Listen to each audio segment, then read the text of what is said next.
আর মধুমিতা আর তো সবাই নতুন নতুন লাগছে, আমি জানি না, আমি বহুদিন করি না, কিন্তু বাড়িতে আমি হনুমান কাবলা প্র্যাকটিস করি। দেখো এই ভিডিওটা করো তো, ভুল হবে কিন্তু কিছু মনে করবেন না। আমরা আছি সাপোর্টে। কেউ জাজ না এখানে, সবাই শিল্পী। এখানে কেন না, এখনো দেরি আছে বাবু। হ্যাঁ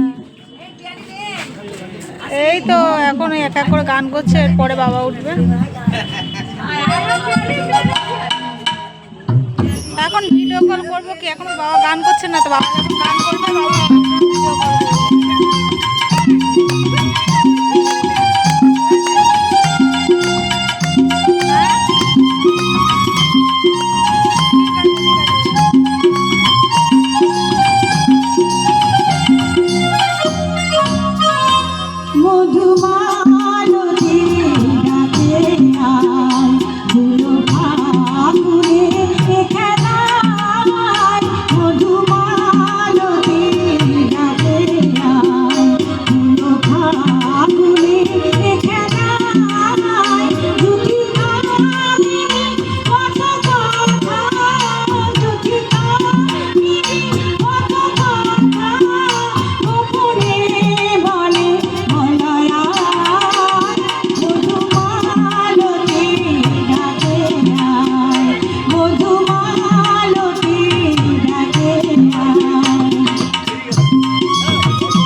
Mala